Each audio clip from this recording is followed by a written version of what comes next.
20 फरवरी को गृह विज्ञान का पेपर देने वाले जितने भी मेरे प्यारे विद्यार्थी हैं, आज का यह वीडियो आप सभी के लिए मोस्ट इंपॉर्टेंट होगा, क्योंकि इस वीडियो में मैं लेकर के आ चुका हूं आप सभी के लिए गृह विज्ञान के सबसे महत्वपूर्ण लघु उत्तरीय प्रश्न।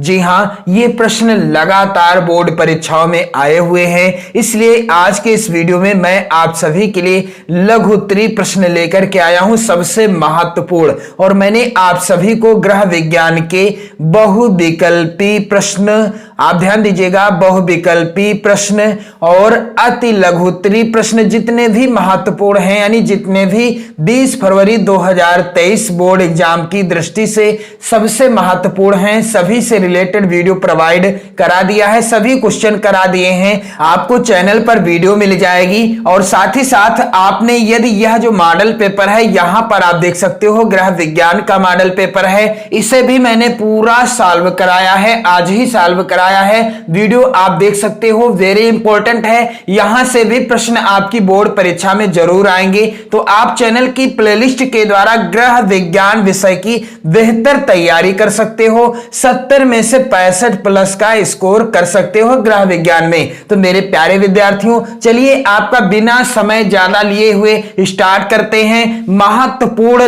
लघु उत्तरीय प्रश्नों को मैं आपको बताऊंगा और जो महत्वपूर्ण दीर्घ उत्तरीय प्रश्न हैं, जिन्हें आपको आज ही पढ़ लेना है, तैयार कर लेना है, क्योंकि आपका पेपर है 20 फरवरी को, यानी कि कल सोमवार को आपका पेपर है। और उससे पहले मैं आपको एक और महा मैराथन वीडियो दूंगा, जिससे आपकी बोर्ड परीक्षा में प्रश्न जरूर आएंगे। तो मेरे प्यारे विद्यार्थियों, वीडियो को शेयर करना ना भूलें और अपने कमेंट भी करते रहें प्यारे प्यारे। और यहां पर आप देख सकते हो पहला प्रश्न, थर्मामीटर का प्रयोग करते समय किन किन बातों का ध्यान रखना चाहिए। थर्मामीटर का प्रयोग करते समय किन किन बातों का ध्यान रखना चाहिए। बिल्कुल आसान सा उत्तर है कि थर्मामीटर का प्रयोग करते समय निम्न बातों का ध्यान रखना चाहिए। पहली बात, थर्मामीटर लगाने से पहले थर्मामीटर ट्रे तैयार रखनी चाहिए। थर्मामीटर लगाने से पहले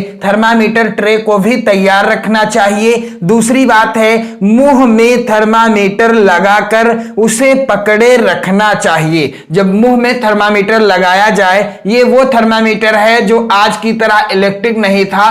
पहले का थर्मामीटर आपने देखा होगा, आपने गृह विज्ञान की जो है किताब में भी देखा होगा, जिस थर्मामीटर की बात यहां पर चल रही है। तो मुंह में थर्मामीटर लगाकर उसे पकड़े रखना चाहिए। मुंह में थर्मामीटर लगे रहने पर रोगी को बोलने नहीं देना चाहिए। और मुंह में थर्मामीटर लगा है तो जिस भी रोगी को मुंह में थर्मामीटर लगाया गया है उसे बोलने नहीं देना चाहिए। और साथ ही साथ अगला बिंदु क्या है, जांघ या बगल में थर्मामीटर लगाकर तापमान लेते समय ध्यान रखा जाए कि थर्मामीटर की गुड्डी रोगी के किसी वस्त्र को ना छूती हो। जांघ या बगल में जब थर्मामीटर लगाया जाता है तो क्या ध्यान रखा जाता है कि थर्मामीटर की गुड्डी जो है, यानी जो आगे का सिरा है, वो किसी भी कंडीशन में वस्त्रों से तो नहीं टच हो रहा। अगला बिंदु है यहां पर, यदि थर्मामीटर गुदा में लगाना हो तो उसे आगे से वैसलीन लगाकर चिकना कर लेना चाहिए। इसके बाद अगला जो प्रश्न है, वेरी वेरी इंपॉर्टेंट है मेरे प्यारे विद्यार्थियों, आपकी बोर्ड परीक्षा की दृष्टि से सबसे महत्वपूर्ण प्रश्न है और यह प्रश्न बोर्ड परीक्षा में लगातार आता रहा है। प्रश्न क्या है कि प्राकृतिक एवं कृत्रिम श्वसन क्रिया में क्या अंतर है। तो मेरे प्यारे बच्चों, यहां पर प्राकृतिक और श्वसन क्रिया में क्या अंतर है। पहला अंतर क्या है कि यह क्रिया सदैव तथा प्रतिक्षण होती रहती है। कुछ प्रश्न ऐसे होते हैं गृह विज्ञान में जिन्हें आपको रटना पड़ता है, यानी जिन प्रश्नों को आपको याद करना पड़ता है। लेकिन कुछ प्रश्न ऐसे हैं, जैसे कि यहां पर मैं आपको बता रहा हूं इस प्रश्न का उत्तर, प्राकृतिक एवं कृत्रिम श्वसन क्रिया में अंतर, इसे आपको समझना है। कुछ प्रश्न ऐसे हैं जिन्हें आपको समझना है, तो समझने वाले प्रश्नों को आपको रटना नहीं है। काफी ज्यादा अच्छी चीज है, आप अच्छे से समझ जाओगे तो आसानी से उत्तर लिख दोगे बोर्ड परीक्षा में भी। तो यहां पर आप देखोगे कि यह क्रिया सदैव तथा प्रतिक्षण होती रहती है। अब आप ये बताओ कि प्राकृतिक श्वसन यानी आप जो सांस ले रहे हैं, क्या आप अपनी मर्जी से ले रहे हैं या जब मर्जी आई तब आपने सांस ली? हाँ, हो सकता है आप सांस को रोक सकते हैं, लेकिन ये भी आप जान लीजिए कि यह जो क्रिया है यानी सांस लेने की, यह जो क्रिया है स्वतः यानी सदैव होती रहती है। आप जो है आप कुछ भी कार्य करते हो लेकिन आपकी सांस चलती रहेगी। ये नहीं कि आप कार्य कर रहे हैं तो आपकी सांस बंद हो गई, आपने जब चाहा तब बंद कर लिया, ज्यादा देर आप बंद नहीं कर सकते। अगला है यहां पर कृत्रिम श्वसन क्या है? यह क्रिया प्राकृतिक श्वसन में विघ्न पड़ने पर ही की जाती है। यदि किसी भी कारण से श्वास लेने में या श्वसन क्रिया में कोई भी बाधा आती है तो कृत्रिम श्वसन प्रक्रिया को यानी कृत्रिम श्वसन कराया जाता है। अगला है यहां पर सामान्य परिस्थितियों में, यानी जब सामान्य परिस्थितियां रहती हैं तो यह जो क्रिया है श्वसन क्रिया है, यह जो है प्राकृतिक श्वसन क्रिया है या प्राकृतिक श्वसन है, ये जो है आजीवन चलती रहती है। और यह जो क्रिया है यानी कृत्रिम श्वसन, यह क्रिया केवल कुछ असामान्य परिस्थितियों में सीमित समय के लिए ही चल पाती है। अर्थात यदि किसी भी परिस्थिति में प्राकृतिक श्वसन क्रिया में बाधा आती है तभी कृत्रिम श्वसन क्रिया कराई जाती है और यह जो होती है कुछ सीमित समय के लिए ही चल पाती है। अगला अंतर क्या है कि यह स्वतः एक अनैच्छिक क्रिया के रूप में होती रहती है। यह जो क्रिया होती है प्राकृतिक श्वसन क्रिया, यह स्वतः यानी अपने इच्छा अनुसार आप नहीं कर सकते, ये स्वतः चलने वाली अनैच्छिक क्रिया के रूप में होती रहती है। लेकिन जो कृत्रिम श्वसन क्रिया है यह आवश्यकता पड़ने पर दूसरे व्यक्ति की इच्छा पर निर्भर करती है। यदि आवश्यकता आती है तभी आप जो है कृत्रिम श्वसन क्रिया का जो है लाभ उठा पाएंगे, यानी कृत्रिम श्वसन क्रिया कराई जा सकती है वो भी दूसरे के द्वारा। अगला है यहां पर अंतर कि यह स्वयं ही पसलियों तथा तंतुपुट की क्रिया पर निर्भर करती है और व्यक्ति की स्वयं की मांसपेशियों द्वारा संपादित होने वाली क्रिया है। और यहां पर क्या हो जाएगा कि यह सदैव अन्य व्यक्तियों के द्वारा कराई जाने वाली क्रिया है और कृत्रिम श्वसन क्रिया में यह सदैव अन्य व्यक्तियों के द्वारा कराई जाने वाली क्रिया है तथा दूसरे व्यक्तियों को इसमें श्रम करना होता है, उन्हीं के द्वारा यह क्रिया संपादित होती है। यह जो श्वसन क्रिया है कृत्रिम श्वसन क्रिया, यह दूसरे व्यक्तियों के द्वारा ही संपादित की जाती है या कराई जाती है। अगला प्रश्न वेरी वेरी इंपॉर्टेंट है, कह रहा है पैर की अस्थि टूट जाने पर क्या प्राथमिक चिकित्सा देनी चाहिए? यदि पैर की अस्थि यानी हड्डी टूट गई है तो कौन सी प्राथमिक चिकित्सा देनी चाहिए? यहां पर आप देखोगे इसका उत्तर इस प्रकार की टूट पर उपचार जांघ की हड्डियों की टूट की भांति ही करना चाहिए। जिस प्रकार से जांघ की हड्डी टूट जाती है और उसका उपचार जैसा किया जाता है वैसा ही उपचार यहां भी किया जाना चाहिए। जैसे खपच्ची जांघ से लेकर तलवे व नाप की हो, यानी खपच्ची बांधना चाहिए। और दूसरा है कि खपच्ची को टांग के बाहर रखकर टूटी हड्डी के नीचे ऊपर ठीक घुटने पर तथा दोनों टखनों के चारों ओर पट्टी बांध देना चाहिए। अगला है चिकित्सक से उचित परामर्श लेना चाहिए और रोगी को पूर्ण यानी पूरी तरह से आराम करना चाहिए। अगला प्रश्न है मेरे प्यारे विद्यार्थियों, बचत किसे कहते हैं? बचत सुरक्षित रखने के उपाय लिखिए। उत्तर क्या होगा कि पारिवारिक आय में से परिवार की वर्तमान आवश्यकताओं की पूर्ति के लिए व्यय करने के उपरांत जो धनराशि शेष रह जाती है वह पारिवारिक बचत कहलाती है। आय में से बचाया गया धन यदि विनियोजित नहीं किया जाता तो उसे बचत ना कहकर धन का संचय कहा जाता है। और बचत सुरक्षित रखने के उपाय क्या हैं, यानी किसी भी तरीके से यदि हम अपना पैसा या बचत करना चाहते हैं, पैसे की बचत करना चाहते हैं तो कैसे किया जा सकता है। बैंक में जमा कर सकते हैं, डाकखाने में खाता खुलवा सकते हैं, बीमा योजना के द्वारा बचत किया जा सकता है, भविष्य निधि योजना और सार्वजनिक भविष्य निधि योजना, भारतीय यूनियन ट्रस्ट, सहकारी ऋण समितियां, राष्ट्रीय बचत पत्र योजना और अच्छी कंपनियों के शेयर और इनके द्वारा जो है धन की बचत की जाती है। यानी बचत सुरक्षित रखने के ये उपाय किए जा सकते हैं। धन संचय करने की दो संस्थाएं हैं, बैंक एवं डाकखाना। यदि हम अपने धन को एकत्रित करना चाहते हैं और चाहते हैं कि उस पर ब्याज भी मिलता रहे तो आपको बैंक में खाता खुलवाना होगा, वहां पर धन जमा करना होगा, आपको ब्याज भी मिलेगा और आपका धन सुरक्षित भी रहेगा। इसी तरह से डाकखाने में भी यही प्रक्रिया है। अगला प्रश्न है यहां पर, अशुद्ध जल से फैलने वाले रोगों के नाम लिखिए, किसी एक का वर्णन भी कीजिए। तो मेरे प्यारे बच्चों यहां पर उत्तर क्या हो जाएगा, जल द्वारा फैलने वाले प्रमुख रोग पेचिस, हैजा, टाइफाइड एवं अतिसार हैं। कौन कौन से रोग दूषित जल से फैल सकते हैं, पेचिस हो सकती है, हैजा, टाइफाइड एवं अतिसार हैं। ये जो अशुद्ध जल से फैलने वाले रोग हैं, इसमें से जो टाइफाइड है इसके बारे में आपको लिखना है, क्योंकि लिखा है किसी एक का वर्णन कीजिए। उत्तर क्या होगा यहां पर, टाइफाइड के बारे में क्या लिखा जाएगा कि यह मोती झरा, आंत्र ज्वर, मियादी बुखार आदि के नाम से जाना जाता है। टाइफाइड को और किस नाम से जाना जाता है, मोती झरा भी कहा जाता है और क्या कहा जाता है, आंत्र ज्वर कहा जाता है,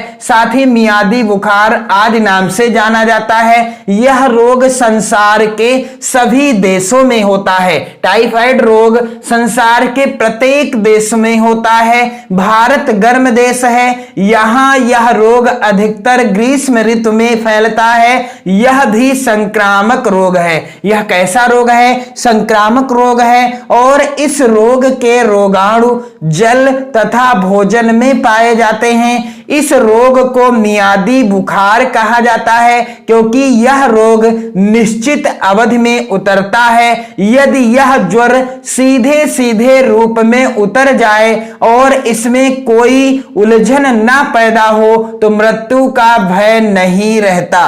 अर्थात यह जो ज्वर है सीधे सीधे रूप में उतर जाए और इसमें कोई उलझन ना पैदा हो तो मृत्यु का भय नहीं रहता, अन्यथा मृत्यु भी हो सकती है। यदि इस प्रकार का जो है ज्वर यानी टाइफाइड नहीं उतर रहा है तो मनुष्य की मृत्यु भी हो सकती है, यानी रोगी की मृत्यु भी हो सकती है। अगला प्रश्न वेरी वेरी इंपॉर्टेंट है, पर्यावरण से क्या तात्पर्य है। पर्यावरण एक व्यापक शब्द है। पर्यावरण एक व्यापक शब्द है जिसका अभिप्राय प्रकृति प्रदत्त समस्त भौतिक एवं सामाजिक वातावरण से है। अतः इस शब्द का प्रयोग वायु, जल, पर्वतों, भूमि, पेड़ पौधों तथा जीवधारियों संबंधी सभी प्राकृतिक संपदा व परिस्थितियों के विषय में किया जाता है। तो पर्यावरण से क्या तात्पर्य है, मैंने आपको आंसर बता दिया है। वेरी इंपॉर्टेंट है प्रश्न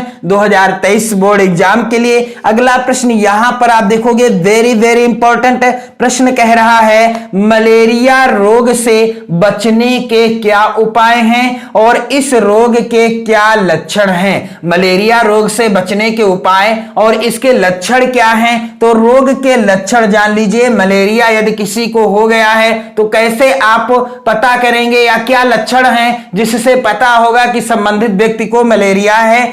इस रोग का मुख्य लक्षण क्या है, ज्वर है। यानी इस रोग में सबसे ज्यादा मुख्य लक्षण क्या है कि बुखार आएगा, ज्वर है जो बार बार उतरता व चढ़ता है, बहुधा तीसरे दिन बुखार आता है। बहुधा यानी अधिकांश रूप से तीसरे दिन जिसको भी मलेरिया हुआ है तीसरे दिन बुखार आता रहता है, इसलिए इसे बारी का बुखार भी कहते हैं। और इसलिए इसे और किस नाम से जाना जाता है? बारी का बुखार के भी नाम से जाना जाता है। बुखार चढ़ते समय बहुधा ठंड लगती है, रोगी कांपता है। जब मलेरिया का बुखार चढ़ता है तो क्या होता है? बहुत अधिकांश रूप से देखा गया है कि ठंड लगती है, रोगी कांपने लगता है, कभी कभी उसका जी मिचलाता है, पित्त का वमन होता है, सिर भी भारी होता है।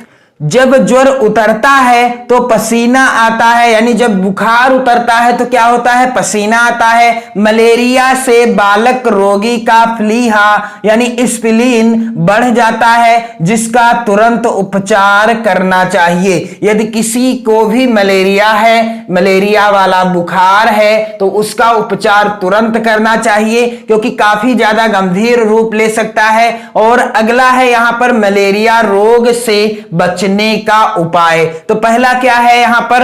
डॉक्टर जांच के उपरांत उपयुक्त दवाई खिलाएगा। बिना डॉक्टर के परामर्श के कोई दवाई नहीं लेनी चाहिए। यदि मलेरिया है किसी भी व्यक्ति को, तो बिना डॉक्टर की सलाह के किसी भी तरह की दवाई नहीं लेनी चाहिए। जब तक रोग से पूर्ण रूप से छुटकारा ना मिल जाए, रोगी को विश्राम करना चाहिए। यानी जब तक यह रोग दूर ना हो जाए शरीर से, तब तक रोगी को क्या करना चाहिए? विश्राम करना चाहिए। हल्का और सुपाच्य भोजन करना चाहिए। भोजन कैसा होना चाहिए? हल्का होना चाहिए, सुपाच्य होना चाहिए। अगला प्रश्न है सिलाई किट क्या है? वेरी इंपॉर्टेंट प्रश्न है। सिलाई किट की आवश्यक सामग्री की सूची बनाइए एवं उसका उपयोग लिखिए। तो बिल्कुल आसान सा उत्तर है कि सिलाई कटाई के कार्य के लिए आवश्यक सामग्री को उनके रखने के डिब्बे या थैले सहित संयुक्त रूप को क्या कहते हैं? सिलाई किट कहा जाता है।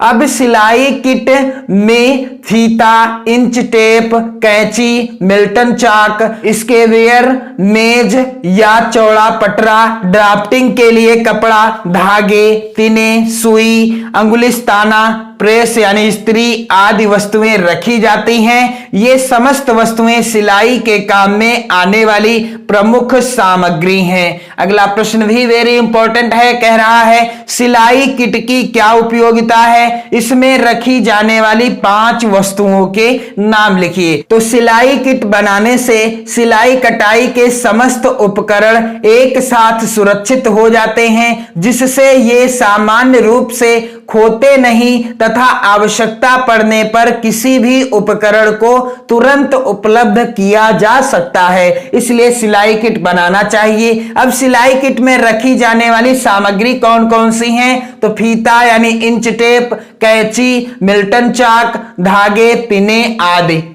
अगला वेरी इंपॉर्टेंट प्रश्न है, कह रहा है यहां पर भोजन पकाने की विधियों का वर्णन कीजिए। कौन सी विधि सर्वोत्तम है और क्यों? तो भोजन पकाने की निम्नलिखित विधियां हैं: उबाल कर, भून कर, तलकर, सेंक कर एवं वाष्प द्वारा आदि। तो यहां पर उबाल कर पकाना, इसके द्वारा कैसे पकाया जाता है? यह भोजन पकाने की अत्यंत प्राचीन एवं सरल विधि है।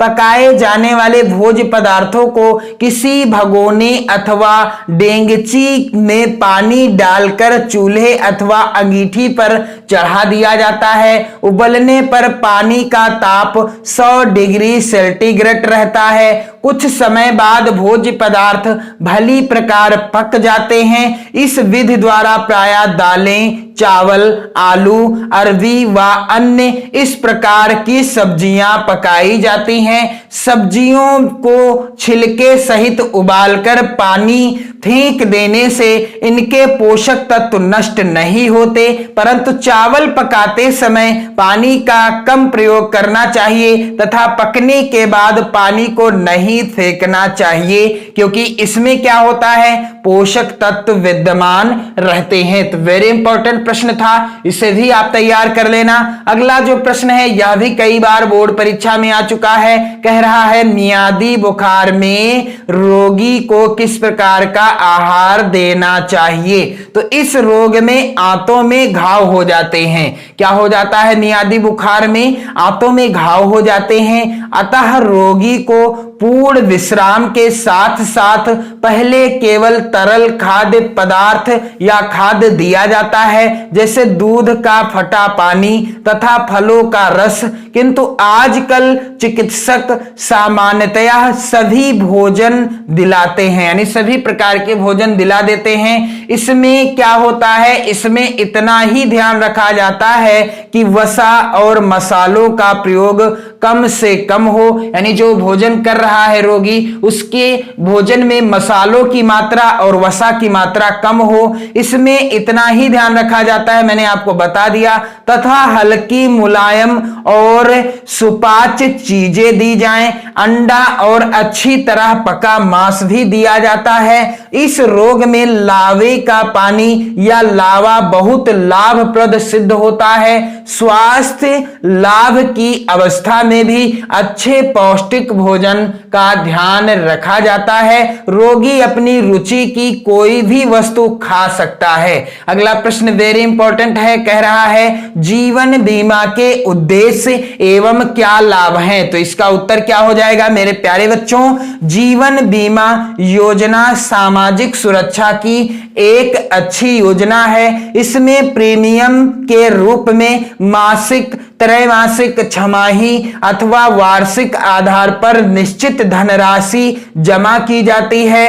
पॉलिसी की अवधि समाप्ति के बाद एक निश्चित समय में जमा धनराशि पर निश्चित लाभांश तथा बोनस की धनराशि प्राप्त होती है। यदि किसी पॉलिसी धारक की बीच में मृत्यु हो जाती है तो उसके उत्तराधिकारी को पॉलिसी की वह पूरी रकम मिल जाती है जो कि पॉलिसी धारक को पॉलिसी पूरी होने पर दी जाती है। तो जीवन बीमा योजना परिवार को आर्थिक संरक्षण देने की एक उत्तम योजना है। और बीमा से लाभ क्या है? तो बीमा धारक की मृत्यु के बाद उसके परिवार को आर्थिक संरक्षण मिलता है। दूसरा लाभ है वृद्धावस्था में बचत के धन से आवश्यकताओं की पूर्ति होती है। तीसरा है इससे अनिवार्य बचत होती रहती है। अगला है यहां पर बीमे की राशि कर मुक्त होती है, यानी बीमे की राशि पर किसी भी प्रकार का टैक्स नहीं होता। अब बारी आती है कुछ महत्वपूर्ण दीर्घ उत्तरी प्रश्नों को जानने की, जिन्हें आपको बिल्कुल पढ़ लेना है। सबसे महत्वपूर्ण प्रश्न मैं आपको बताऊंगा। पहला है परिवार में बचत क्यों आवश्यक है? बचत विनियोजन की विधियां लिखिए। वेरी इंपॉर्टेंट प्रश्न है, इन्हें आप जरूर तैयार करके जाना। अगला प्रश्न है यहां पर मेरे प्यारे बच्चों बचत बनाने के लाभ लिखिए। अगला है तीसरा जल प्राप्ति के मुख्य स्रोत बताइए। चौथा प्रश्न तैयार कर लेना यानी पढ़ लेना, अशुद्ध जल और भोजन से कौन कौन से रोग संवाहित होते हैं? किसी एक रोग के कारण लक्षण एवं उपचार बताइए। फिर अगला प्रश्न पढ़ लेना आप सभी लोग, अतिसार के कारण लक्षण व उपचार क्या हैं? पर्यावरण प्रदूषित होने के क्या कारण है? वेरी इंपॉर्टेंट प्रश्न है। अगला है व्यक्ति के स्वास्थ्य पर पर्यावरण प्रदूषण का क्या प्रभाव पड़ता है? वेरी इंपॉर्टेंट प्रश्न है 2023 बोर्ड परीक्षा के लिए। अगला आप पढ़ लीजिएगा संक्रामक रोग किसे कहते हैं? कुछ संक्रामक रोगों के नाम लिखिए। अगला प्रश्न है किसी एक संक्रामक रोग के कारण लक्षण एवं बचने के उपाय लिखिए। इसके बाद यहां पर आप देखोगे अगला प्रश्न है सिलाई किट में आवश्यक सामग्री की सूची बनाइए एवं उसका उपयोग लिखिए। अगला प्रश्न है भोजन पकाने की विभिन्न विधियां क्या हैं? अगला प्रश्न यहां पर आप देखोगे भोजन पकाने या भोजन परोसने की विभिन्न शैलियों का वर्णन संक्षेप में कीजिए। और यहां पर आप देखेंगे इन प्रश्नों को भी आपको पढ़ लेना है। यहां पर प्रश्न क्या है? रोगी को तरल आहार क्यों दिया जाता है? अगला प्रश्न है अस्थिभंग या फ्रैक्चर किसे कहते हैं? इसके विभिन्न प्रकारों का वर्णन कीजिए। और अगला प्रश्न है मोच किसे कहते हैं? इसके लक्षण लिखिए। आप सभी इन प्रश्नों को पढ़ लेना। और मेरे प्यारे बच्चों अगला प्रश्न यहां पर देख रहे हैं आप सभी श्वसन तंत्र के कौन कौन से अंग हैं, नामांकित चित्र सहित स्पष्ट कीजिए एवं उसके कार्य लिखिए। अगला है यहां पर श्वसन क्रिया क्यों आवश्यक है, फेफड़ों रक्त के शुद्धिकरण की प्रक्रिया समझाइए, यानी फेफड़ों की रक्त की जो शुद्धिकरण की प्रक्रिया है कैसे शुद्ध करते हैं उसे आपको समझाना है। अगला प्रश्न है थर्मामीटर से आप क्या समझती हैं, इसको प्रयोग करते समय क्या सावधानियां रखनी चाहिए। और अगला वेरी इंपॉर्टेंट प्रश्न है कृत्रिम श्वसन क्या है, इसकी कब आवश्यकता पड़ती है। और लास्ट में यहां पर इस प्रश्न को भी पढ़कर जाना, स्पंज करने से क्या आशय है, स्पंज करने की विधि लिखिए, स्पंज करते समय क्या क्या सावधानियां रखनी चाहिए। तो मेरे प्यारे बच्चों आज के इस वीडियो में मैंने आपको बता दिया है ग्रह विज्ञान के सबसे महत्वपूर्ण लघु उत्तरी और साथ ही साथ दीर्घ उत्तरी प्रश्नों को। इन प्रश्नों को आप जरूर तैयार कर लेना। बाकी कल आपका बोर्ड एग्जाम है, उससे पहले भी आपको मैं एक महा मैराथन वीडियो दूंगा, यदि आप कमेंट करोगे तो उसमें मैं अति लघु उत्तरी और साथ ही साथ बहुविकल्पी प्रश्नों को शामिल करूंगा जो आपकी बोर्ड परीक्षा 2023 के लिए सबसे ज्यादा महत्वपूर्ण है। तो आप कमेंट करके बताइएगा। तो आप अपनी पढ़ाई को बेहतर ढंग से करते रहें। जय हिंद।